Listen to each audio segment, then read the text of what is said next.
안녕하세요. 조창현입니다. 10월 1일 금요일 서양사상과 지성사 시작하도록 하겠습니다. 오늘은요, 화요일 강의에 이어서 이 에라스무스의 책을 통해서 이 에라스무스가 말하는 가톨릭 인문주의의 특징을 한번 살펴보는 시간을 갖도록 하겠습니다. 이 에라스무스의 여러 책들 중에서 이 우신예창과 그리고 기독교 군주 교육 두 권의 책을 여러분들께 소개시켜 드리는데요. 이 우신예찬의 경우에는 당시의 시대상을 아주 풍자적으로 어떻게 보면 풍자소설이라고 보시면 될 것 같아요. 어떤 점에서 그런지, 그리고 우리 시대에 경종을 울리는 여러 이야기들이 많이 실려 있습니다. 다음으로 이 기독교 군주 교육은 사실상 에라스무스가 생각하는 가장 이상적인 군주에 대한 자신의 생각을 쓴 책이라고 볼 수가 있는데요. 사실상 정치 사상을 이해하기 위해서는 이 기독교 군주 교육이 가장 중요하다고 생각해서 여러분들께 소개해 드리도록 하죠.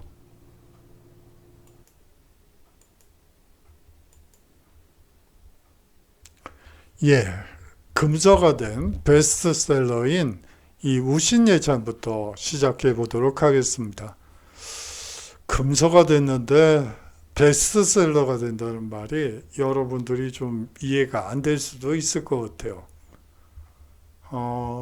제가 대학을 다닐 때가 80년대 중후반, 90년대까지도 초반까지 다녔군요. 뭐 군대를 3년 갔다 오다 보니까 좀 많이 이 학교 생활을 많이 하게 됐어요. 그런 시기였는데 그때도 이제 금서들이 분명히 있었죠. 근데 이 금서라고 하면 호기심이 생기더라고요. 이건 뭐 저만 그런 건지 아닌지는 잘 모르겠지만 도대체 무슨 내용이 들어있길래 금서까지 됐을까 하는 생각이 들면서 뭐 서점에 가서 직접 읽어도 보고 뭐 그런데 서점에서 팔더라고요. 금서를 하면서 서점에서 팔아서 읽었던 기억이 납니다. 이 중세 시기부터 시작해서 19세기까지 이 소위 말해서 출판 검열이라는 문화가 생깁니다. 근데 우리나라에서는 이 검열의 주체가 국가였다면 이 당시 서양에서는 검열의 주체가 종교기관이 되겠죠. 종교기관입니다. 그런데 이제 금서는 앞서 얘기한 바대로 호기심을 자극하는 면이 있기 때문에 이 금서들이 대체로 베스트셀러가 되죠. 이 바티칸에서 매달 혹은 1년에 한 번씩 이 금서 목록을 발표하게 됩니다. 그 금서 목록이 발표되는 순간 인쇄업자와 출판업자들은 그 금서 목록 리스트를 확보해서 책을 출간을 하죠. 그러면 베스트셀러가 됩니다. 어떻게 보면 책 광고를 위해서 금서 목록을 만들었는지도 모르겠다 할 정도로 이율배반적인 현상이 이 시기의 특징이라고 보시면 되겠죠. 감추면 감출수록 그 안에 있는 것이 무엇인지 더 궁금해지는 게 인간이 가지고 있는 기본적인 속성인 것 같아요. 우신예찬이 만들어지는 이 과정을 한번 보도록 하죠. 1504년부터 유럽 각지를 이 에라스무스는 유럽 각지를 여행하게 됩니다. 이탈리아에서 상당 기간 머무르다가 이 헨리 8세가 즉위한 이 1509년에 영국으로 향하게 되죠. 이 영국행 도중에 알프스를 넘으면서 이 알프스에는 여러 수도원들이 있었죠. 그러한 수도원들을 하나하나 방문을 하면서 이 수도원 생활을 풍자한 작품을 구상했다고 합니다. 영국에 도착한 뒤 토마스 모어의 집에 머무른 일주일 동안 작품을 완성했죠. 예, 이 토마스 모어가 2주 전에 한번 여러분들께 유토피아를 통해서 말씀을 드렸는데요. 그 토마스 모어가 맞습니다. 이 토마스 모어 그리고 에라스무스, 마키아벨리는 거의 동시대 인물이라고 보시면 될 것 같아요. 예, 무신 예찬의 전반적인 의의를 먼저 살펴보고 그 책의 내용을 한번 살펴보도록 하죠. 얼핏 우신을 예찬하는 것처럼 보이는데요. 실은 인간의 어리석음을 풍자하고 있습니다. 예, 저것이 어리석은 사람들에 대해서 풍자하는 것이라고 볼 수가 있죠. 성직자, 왕, 귀족들의 행동을 냉정하게 관찰하고 풍자했기 때문에 지금 읽는 독자들이, 지금 여러분들이 그 책을 들춰보면 뭐 지금 시대와 뭐 별반 다르지 않네, 이런 느낌이 들 정도로 아주 냉정하게 관찰하고 풍자한 책이라고 볼 수가 있습니다. 교회의 헛된 권위와 어리석음을 조롱하고요. 종교가 물질적인 것들을 거부하고 노동과 헌신이라는 이 초기 기독교의 모습을 되찾아야 한다고 주장하기도 하죠. 예, 책의 내용을 이 전반적으로 여러분들께 분류를 해서 소개해 드릴 수도 있겠지만 이 문제가 되는 현실과 견주어봐도 에라스무스의 이 풍자가 적절한 부분을 한번 발췌해서 여러분들께 소개해 드리는 것이 더 효과적이지 않을까 하는 생각에서 대부분 발췌해서 여러분들께 말씀드리도록 하죠. 우신이란 바보의 신이다. 예, 바보죠. 뭐 저 같은 사람이라고 보면 될 것 같습니다. 우신의 어머니는 청춘의 신이고 아버지는 부유의 신이다. 예, 어머니는 이 청춘의 신, 그리고 아버지는 부자. 뭐 이렇게 요약이 되겠네요. 우신은 도치와 무지라는 유모의 젖을 먹고 자라났다. 예. 여기서 도치, 무지는 뭐 여러분들이 잘 아실 테니까, 그런데 유모는 또 뭐지? 하는 생각이 드실 수도 있을 것 같아요. 이 유모제도가 있습니다. 보통 상류층, 귀족 신분에서는 사실상 모유 수유를 한 것이 아니고 유모를 고용해서 유모가 젖을 먹이도록 그렇게 한 것이 유모제도라고 볼 수가 있습니다. 이러한 유모의 전통이 뭐 19세기까지도 이어진다고 볼 수 있고요. 뭐 사실상 일반화되기까지 하죠. 이제 뭐 일하는 엄마, 아빠들이 있는 경우에 이거 애들들을 어디다 맡길 수가 없으니까 이 농촌에 있는 유모에게 이 아기를 위탁 보육시키는 그러한 제도가 한 17세기, 19세기까지 유럽 도처에 있었습니다. 이거는 사실상 이 고위층들이, 귀족들이 행했던 전통이 아래로 내려와서 일반화되는 현상과 같다고 보시면 될 것 같아요. 물론 위생 상태도 안 좋고 여러 가지 문제점이 있어서 나중에는 이제 타가수가 만들어지긴 하지만 이 19세기까지 일반 하층민들이 가장 많이 애용했던 육아시설은 이 농촌 유모, 이 농촌의 이 유모들에게 이 고용계약을 맺고 아기를 맡기는 그러한 시스템이라고 보시면 됩니다. 이 우신에겐 추종의 신, 향락의 신, 그리고 무분별의 신, 방탕의 신, 미식과 수면신의 신과 같은 친구가 있었다고 이 우신을 소개합니다. 제가 제일 좋아하는 것들이네요. 추종, 향락, 무분별, 방탕, 미식, 수면. 특히 미식과 수면은 제가 추종하는 추종의 신까지 포함해서 이 두 개나 저에게 해당되기 때문에 저는 우신 예찬론자가 되지 않을까 하는 생각이 드네요.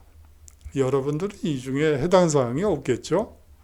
예, 해당 사항이 없는 게 훨씬 더 낫겠죠.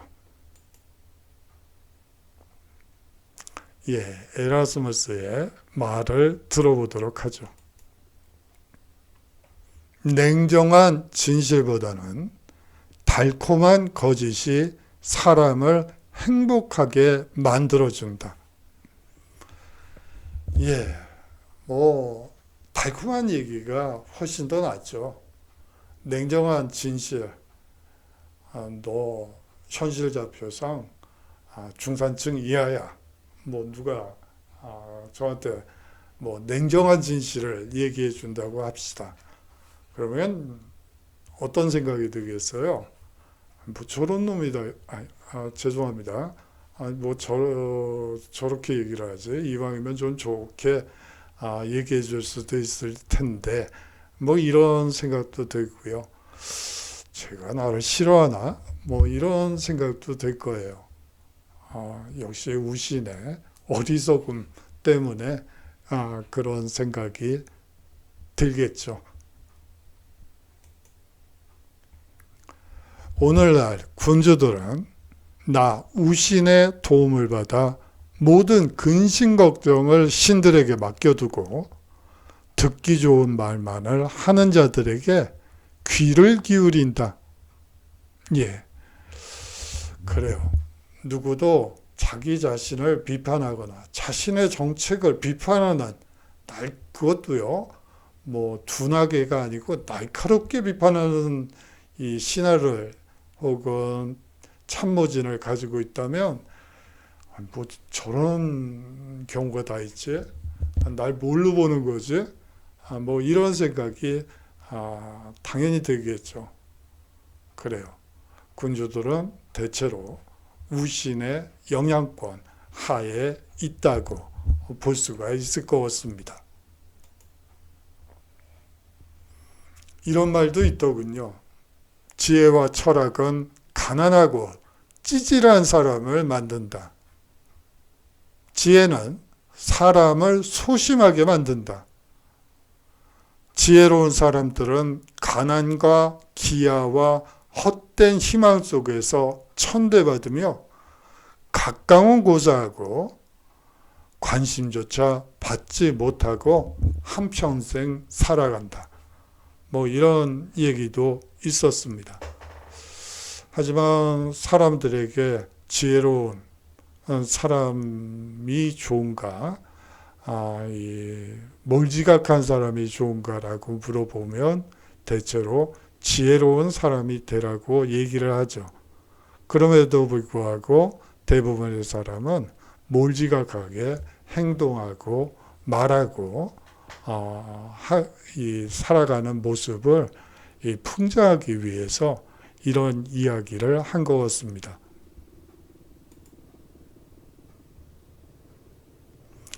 이 사회적 유대관계를 광기라고 이 에라스무스는 얘기합니다. 이게 도대체 무슨 얘기일까요? 한번 들어보실까요? 가까운 사람들을 하나로 묶어주는 것은 바로 광기다. 친구들 사이에 우정을 가능하게 해주는 것도 광기다. 뱀처럼 꿰뚫어 보는 냉철함보다는 에로스의 해픈 정념이 진정 삶을 유쾌하게 해주고 사회적 유대관계를 굳게 다져주는 것이다. 달콤한 꿀을 서로 주고받으며 마음을 달래주지 않는다면 어떠한 모임이나 관계도 유쾌하게 지속되지 않을 것이다. 예, 사람들이 이 냉철함 그리고 이 이성적 판단을 하는 것이 아니라 사실상 에로스의 해픈 정념에 의해서 모든 것을 판단하기 때문에 이 사회가 부패할 수밖에 없다는 얘기가 이 글의 이 말의 요지라고 볼 수가 있습니다. 그리고 이 사실상 친구 관계건 어떤 조직이건 그 밑에 흐르는 정서는 광기라고 본 것이죠. 여러분들은 어떤 생각이 드세요? 그래요. 어떤 모임이나 관계가 유쾌하거나 소위 말해서 넌 이런 사람이니까 이렇게 해야지 돼. 이런 식으로 명령식으로 한다든지 냉철하게 넌 그러니까 앞으로 이러한 계획을 가지고 이렇게 생활 태도를 유지해야만 너가 목표로 하는 계획을 이행할 수 있어. 이런 식의 냉혹한 이야기를 한다면 그 조직이나 단체로부터 점점 더 거리를 두게 되겠죠. 저처럼요. 예. 이 에라스무스의 사진이 있어서, 그림이 있어서 한번 가지고 와 봤습니다. 이 정치 권력의 허구성도 비판하죠. 최고 권력자가 일면 학식이 풍부한 참모들을 중용하는 것 같지만 그보다는 자신의 심기를 잘 헤아리고 즐겁게 해주는 강대들을 더 좋아한다고 이 에라스무스는 당시의 모습을 풍자했습니다. 예, 신하와 참모들은 학식 있는 자들이 아니고 사실상 놀이깡대에 불과하다고 보았던 것이죠. 최고 권력자가 무슨 일을 하던 그 한 것에 대해서 이러이러한 것은 현실적으로 불가능하니까 그런 정책은 쓰지 마시고 이렇게 하는 것이 훨씬 더 국가 발전을 위해서 좋을 것 같습니다. 라고 얘기하는 사람보다는 대통령께서 결정하시는 것이 지당하고 맞습니다. 이런 식으로 얘기하는 사람이 훨씬 더 이 최고 권력자들이 이 중용하는 사람이라고 이 에라스무스는 본 것이죠. 아첨은 낙담한 영혼을 일으켜 세우고 슬픔을 어루만져주고 무기력한 사람들을 격려하고 둔감해진 사람에게 이 생기를 불어넣어 준다고 얘기합니다. 아첨은 아이가 공부를 좋아하게 만들기도 하고요. 노인의 주름을 펴주기도 하고요. 조언과 가르침을 칭찬으로 포장하여 왕이 마음을 다치지 않도록 넌지시 말할 수 있도록 해주기도 한다는 것이죠. 아첨은 모든 인간관계에서 꿀이자 양념이라고 얘기합니다. 예, 꿀과 양념 없어서는 안 되는 거죠. 아첨도 꼭 필요하다. 이런 말을 하면 좀 그렇긴 합니다만, 뭐 인간관계에서 필요한 요소인 거는 맞는 것 같아요. 그렇지만 아첨으로 시종일관 계속 한다는 것은 그거는 그 자기 자신을 기만하는 것이죠. 그래요. 그 다음으로 이 종교에 대한 풍자도 여러 면에서 페이지에서 많이 지적하고 있는데요. 거기에서 골자가 되는 부분만 이 발췌해서 여러분들께 소개시키도록 하겠습니다. 가난한 사도의 직분을 행하는데 금전이 무슨 필요가 있겠는가? 라고 이 사제들 그리고 이 고위 성직자들에게 묻습니다. 자신을 한 번이라도 뒤돌아본다면 모든 것을 미련 없이 버리고 예전에 사도들처럼 노동하고 헌신하는 삶을 살고자 했을 것이다 라고 말하면서 이 성직자들의 이 직분은 역시 모든 것을 버리고 이 노동하고 헌신하는 삶을 사는 것이 가장 이 사도다운 성직자다운 모습이라고 에라스무스는 얘기합니다.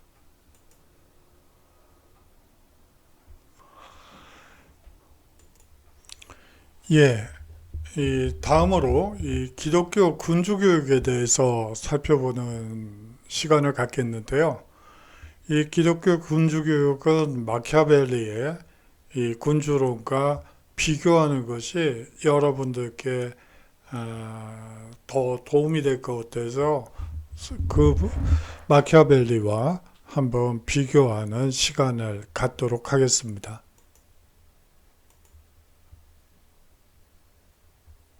제가 이거는 우신예찬의 마지막 부분입니다. 제가 편집하는 과정에서 약간 좀 이상하다 했더니 여기에 들어가 있었군요. 옛말에 같이 마시고 다 기억하는 놈을 나는 증오한다는 말이 있다. 그러므로 이제 여러분 안녕히 손뼉 쳐라, 행복해라, 그리고 부어라, 마셔라. 우신의 교리에 탁월한 이들아 라고 얘기를 하면서 이제 끝맺게 됩니다. 어떤 사람들도 나의 모든 것을 다 기억하는 사람이 있으면 뭐 부모님들이야 괜찮지만 남들 중에 뭐 술 마시다가 뭐 좀 추태를 부린 것을까지 기억하는 친구들이 있다면 뭐 참 괴롭죠. 그래요. 80년대 대학 다닐 때 이 술을 완전히 술권하는 사회가 그 시대였기 때문에 이 술 마시고 이 사고 치는 친구들이 제법 많았었죠. 지금은 뭐 그런 일들이 거의 없는데 뭐 그 당시에는 그랬어요. 그래서 그걸 기억하는 친구들을 뭐 그때 얘기를 할 때 뭐 가끔씩 나오긴 하죠. 뭐 네가 그랬었지, 어쨌었지, 뭐 그랬던 기억이 나네요. 그렇지만 우리들이 통상적으로 이 통치자들도 마찬가지고 이 권력을 가진 사람들이든 권력을 갖지 않은 사람들이든 과거를 모두 기억한다는 것은 상당히 이 개인의 입장에서는 괴로운 일입니다. 뭐 그런 말이 있다는 거죠. 여러분들은 이 에라스무스의 이 풍자에 대해서 어떻게 생각하는지 사실은 궁금해요. 근데 뭐 그것을 과제로 내기는 어려울 것 같습니다. 예, 다시 마키아벨리와 이 에라스무스의 기독교 군주론을 비교해 보도록 하죠. 이 기독교 군주론은요, 이 신성 로마 제국의 카를 5세로 등극할 15세 왕자에게 헌정한 책입니다. 교육을 위해서 헌정한 책이죠. 여러분들이 이 칼이라는 말을 들을 때 이게 사실은 뭐 예를 들어서 샤를마뉴 대제라는 표현이 있습니다. 이 샤르마뉴는 이 서로마 제국의 황제로 처음 등극한 이 황제라고 볼 수가 있는데요. 이 사실상 샤를마뉴라고도 하지만 칼 마르텔이라고도 하고요. 뭐 영어권에서는 찰스, 이 스페인어권에서는 까를로스, 뭐 이렇게 이 불리웁니다. 그렇지만 같은 사람이에요. 여러분들이 이제 각국 역사를 접하다 보면 칼 대제, 뭐 샤를마뉴 대제, 찰스 대제, 뭐 까를로스 대제 이렇게 되면 이 사람들이 다른 사람이겠거니 이렇게 생각을 하실 수도 있는데요. 이 동일 인물이라고 생각하시면 맞습니다. 이 발음이 달라지기 때문에 각 지역마다 이 부르는 이 언어가 다르기 때문에 이 다르게 불려지지만 사실상 동일 인물이죠. 여러분들이 그런 부분도 좀 예민하게 책을 읽어 주셔야지만 책의 내용을 제대로 이해할 수 있게 됩니다. 특히 중세를 이제 책을 읽을 때 그런 부분에 좀 민감하셔야 돼요. 이 에라스무스의 교육이 그냥 약자로 교육이라고 하겠습니다. 기독교 군주 교육이지만 그냥 교육으로 할게요. 이 에라스무스의 교육이 군주의 교본으로서 갖는 특징은 이 마키아벨리의 거의 동시대죠. 이 군주론과 비교하면 뚜렷해집니다.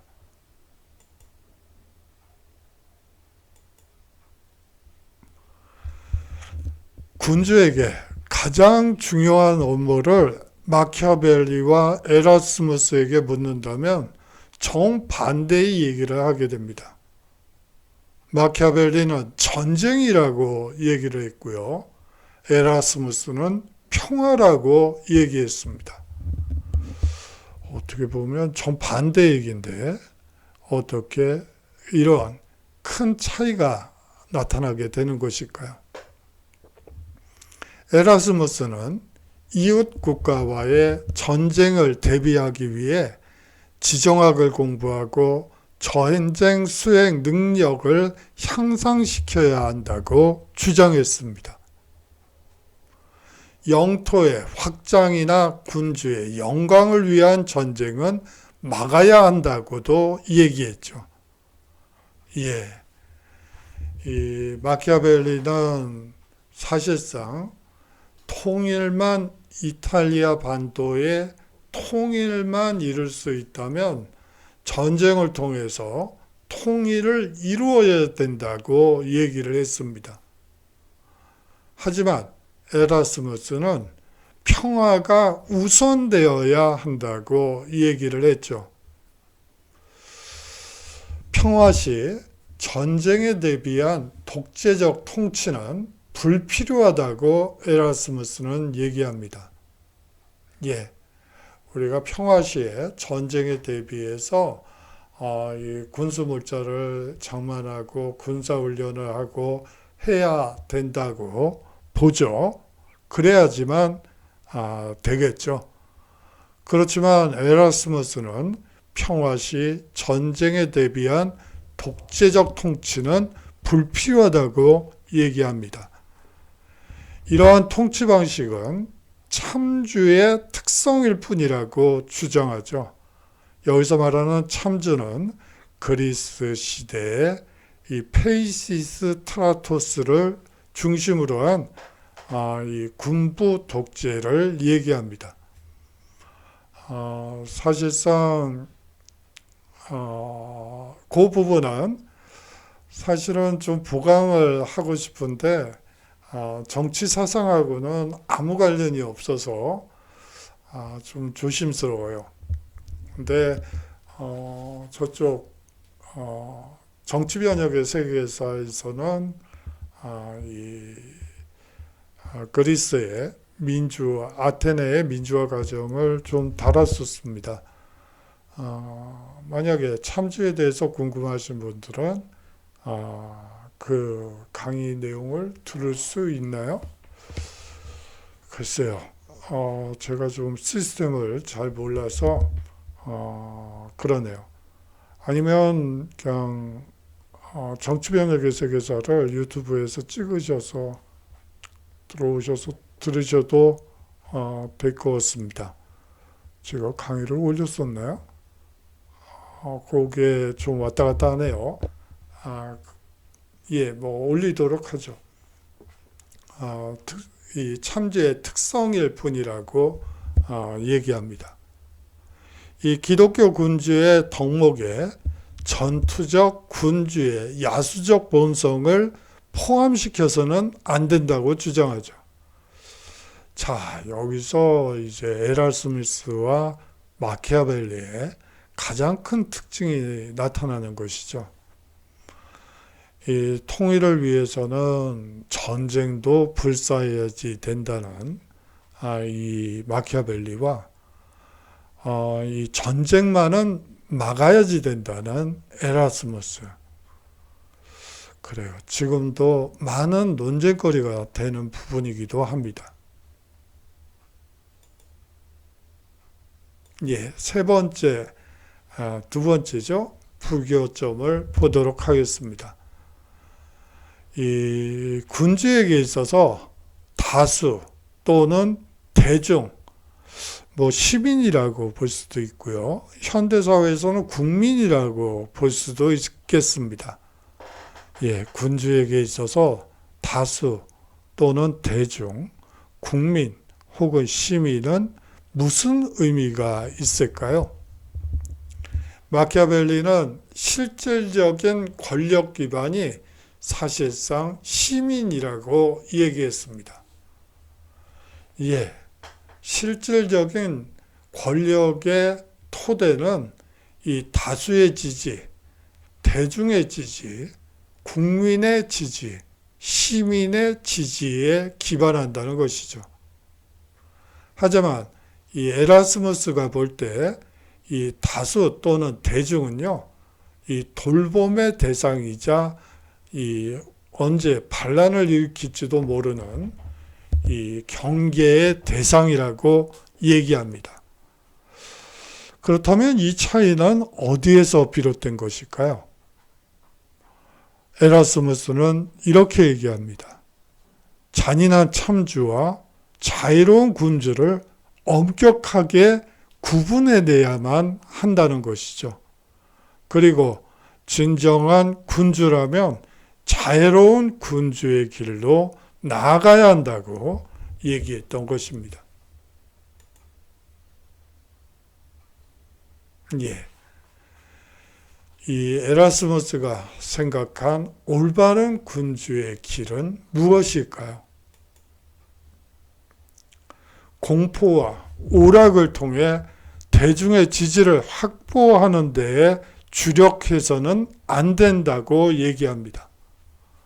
공포와 오락, 즉 공포감을 조성하면서 한편으로는 오락을 제공하는 방식으로 대중을 들었다 놨다 하는 그런 식으로 통치에서는 오래 갈 수 없다고 본 것이죠. 대중을 올바른 방향으로 선도하는 도덕적 모범이 곧 군주라고 얘기했습니다. 에라스무스는 16세기의 참담한 정치 현실도 기독교적 훈계와 도덕적 교훈을 통해 개도될 수 있다는 확신을 선포한 것이라고 볼 수 있겠죠. 사실상 에라스무스는요, 인문주의를 통해 인간이 합리적 사고와 판단을 한다면요, 우신과 참주는 발디딜 틈이 없을 것이라고 생각한 합리주의자라고 볼 수가 있습니다. 계몽주의의 바로 이 점 때문에 큰 영향을 미치게 된다고 볼 수 있겠죠. 여기서 핵심은 사실상 인간이 공부를 하게 되면 합리적 사고와 판단을 할 수 있게 되고 이 사회는 무궁무진하게 발전할 수밖에 없다는 것이 이 에라스무스의 입장입니다. 그리고 19세기, 18세기에 등장하게 되는 계몽주의 역시 마찬가지입니다. 인간이 합리적 사고와 판단을 한다면 인간은 무한 진보가 가능하다고 이들은 생각했던 것이죠. 과연 인간이 배우면 배울수록 사고 방식이나 판단력이 합리적으로 되느냐는 사실은 또 다른 문제이긴 합니다. 많이 배웠다고 합리적 사고와 판단을 하는 것도 아니고요. 못 배웠다고 합리적 사고를 못하고 판단을 못하는 것도 아니에요.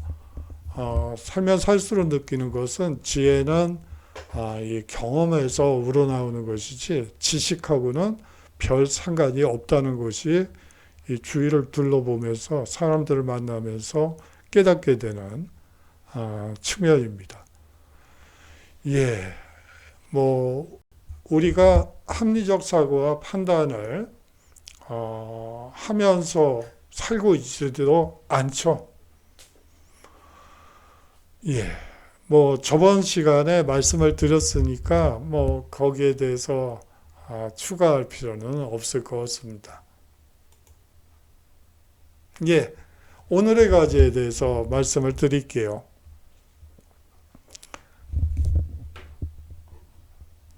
에라스무스의 생애와 사상을 살펴보았습니다. 극단적인 진영 대결의 사회 속에서 관용을 설파한 에라스무스가 설 자리는 어디에도 없었습니다. 관용과 중용을 얘기하는 에라스무스 부류의 이러한 가톨릭 인문주의자들이 설 자리는 어디에도 없었죠. 어떻게 하면 극단적인 진영 대결을 없앨 수 있을까요? 여러 가지 얘기들이 가능할 것 같습니다. A4 두 페이지가 길다고 느껴지시는 분들은 한 페이지로 쓰셔도 상관은 없습니다. 얼굴을 보여드리면서 오늘의 과제를 했어야 되는데 어떻게 하다 보니까 그냥 오늘의 과제로 툭 들어가 버렸습니다. 장시간 동안 수업 들어주셔서 감사하고요. 다음 주에 다른 주제로 여러분들께 인사드리도록 하겠습니다. 안녕히 계십시오.